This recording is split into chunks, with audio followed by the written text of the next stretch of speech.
My pictures are about a search for a moment, a perfect moment.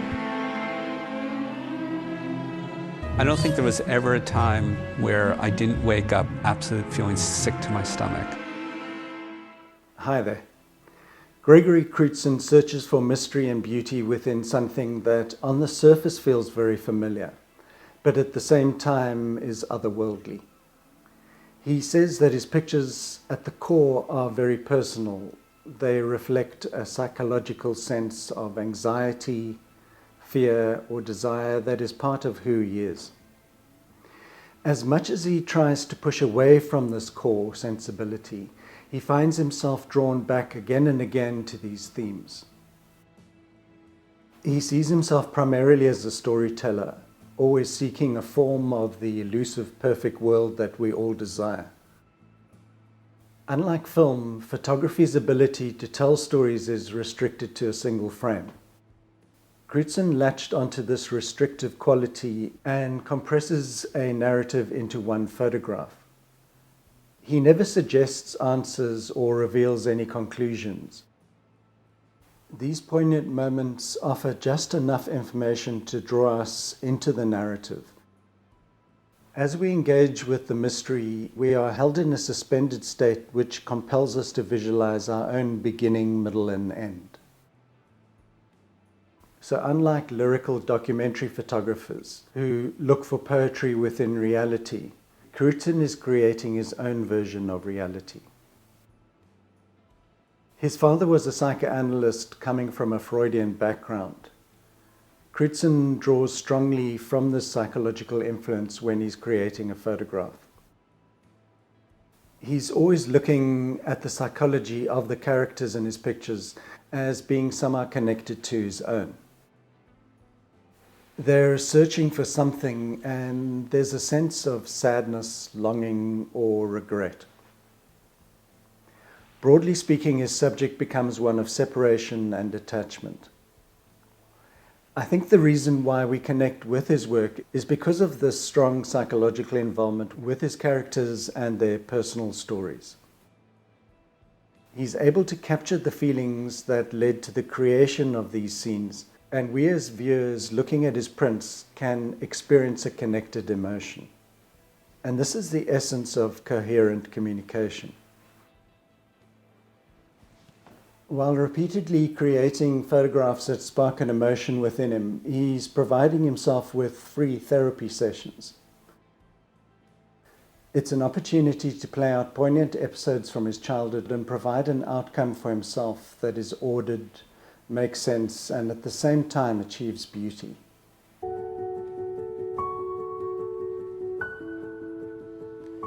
The most important thing is that it reflects my own sort of particular vision of the world, that they are beautiful in terms of the form, that they're filled with detail, that there's a beautiful sense of light and atmosphere and weather, and that in some way or another they feel true to my own personal kind of experience in iconography. He says that if he knew exactly what he was looking for, then he wouldn't have to make the pictures.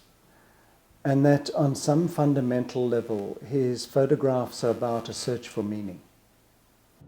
Any picture can only hint at what it is exactly, because that's why you have to make another one. You have to continually search to try to find the ultimate meaning, which is always outside of your grasp. He seems to get great personal satisfaction from creating the opportunities for a brief sense of bringing order to the chaos of life through a vision that is closer to something that is literary, poetic, or cinematic. Crewdson's influences include two artistic icons who captured small-town American life. Norman Rockwell was criticized for his overly sentimental depictions of America, but Crewdson adds his own ethereal vision. I've always felt a strange and profound connection to Norman Rockwell. In fact, someone once described my pictures as Norman Rockwell meets Norman Bates. And there's obvious surface similarities in that we both worked in the same areas, in the same setting, the same landscape, and we both used inhabitants of the various towns to create a kind of fictive universe. And I think we both exhibit a certain amount of control issues. I think that his work more closely resembles Edward Hopper's in terms of mood and psychology. Their characters are often static, as if they're waiting for someone or something. There's a repressed emotion lurking just below the surface. This Hopper painting, called Sunday, shows a man sitting on a pavement. His posture gives the impression of being defeated, and perhaps he's lost control of his life. This feeling is mirrored in Crewdson's characters. Many of them appear ghostly and absent. In the photograph, seated woman on a bed, she seems unable to take the next step to continue her day. In this work, Room in New York, the husband, who's probably just returned from the office, is reading a newspaper, while his wife is wearing an evening gown and taps her finger on a piano. They are obviously out of step with each other and their desires. There's a similar distance and silence between these characters. We don't know what led up to this moment, but they look alone and lost in their own worlds. Both Crewdson and Hopper are creating disturbing scenes of loss and isolation. Even though we as viewers are totally aware that Crewdson's pictures are constructed, the emotions that they portray are authentic and mirror our own personal experiences. Another of his influences was David Lynch's work, particularly Blue Velvet. This was a film that chiefly inspired him while he was in graduate school, and in his words, changed his life. They both produce beautiful visuals that evoke a sense of disconnection. I really want different levels of oppositions to exist in my work.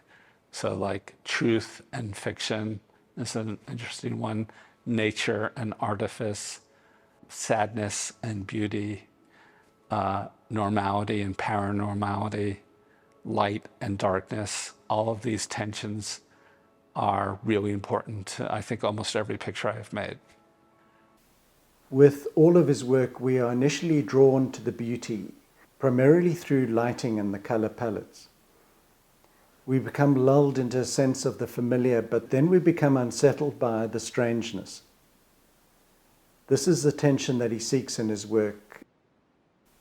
He says that his interest in this dynamic was influenced by his father's work. He had his practice room in the basement of their house, and Crewdson has memories of eavesdropping on what was being said below the living room. Much of his work has a voyeuristic feel. As viewers, we often get the sense that we've awkwardly stumbled onto someone's private dramas. He sees his work now as metaphors for those early attempts to peer into the personal mysteries that people usually leave hidden. His productions resemble large film sets. He takes the role of director as he guides location finders, set builders, and casting directors. He works closely with his director of photography, Rick Sands, and together they choreograph the magical lighting setups that we see in his pictures. Making a feature is 24 frames a second. Making a Gregory Crewdson photographs, 1 frame a second, and it's more powerful than most features I've seen. Sometimes his post-production budget matches the production costs.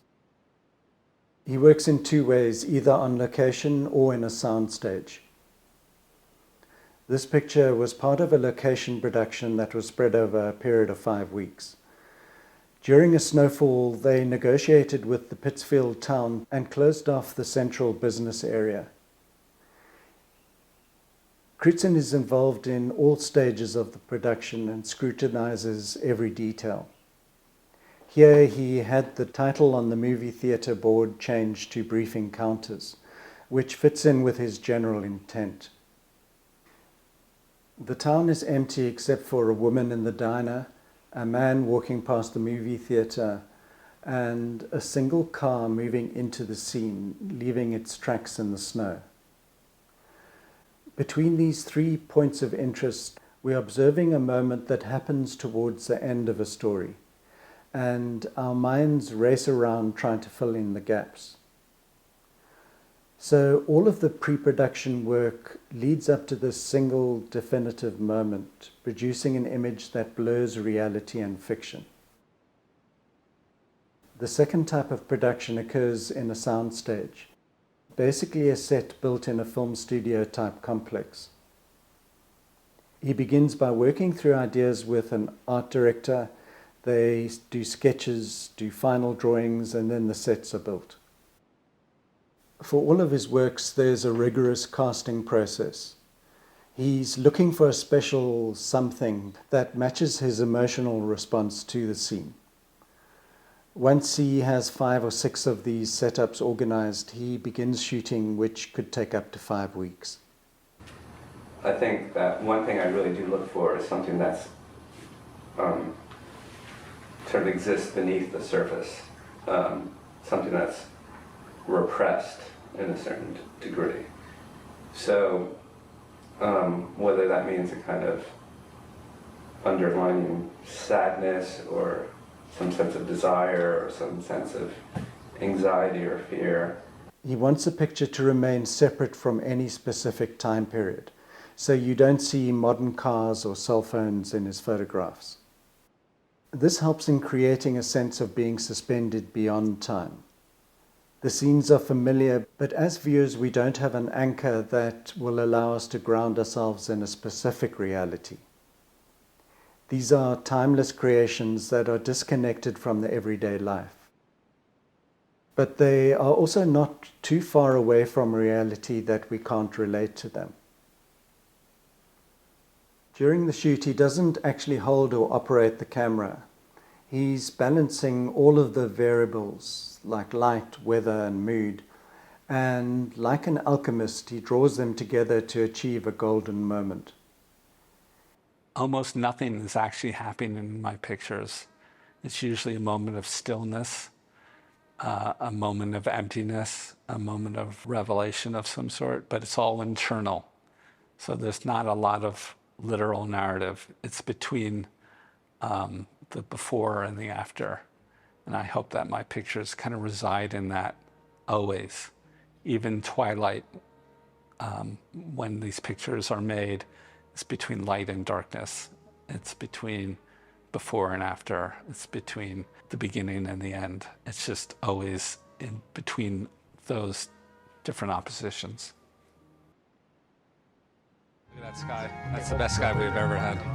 To me, the most powerful moment in the whole process is when everything comes together, and for that instance, my life makes sense.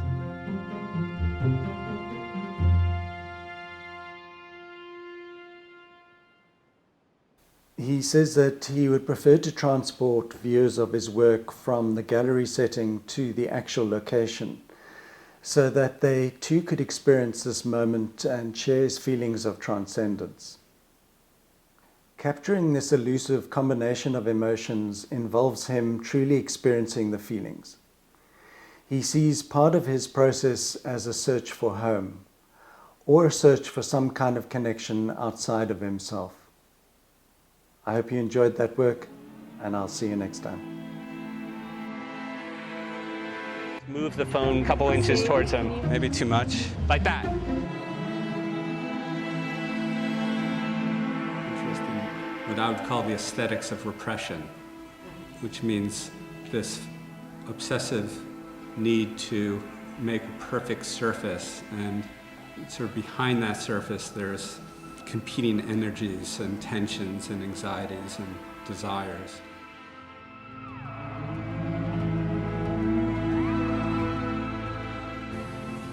Just being out on the location, I think, where everything just comes together.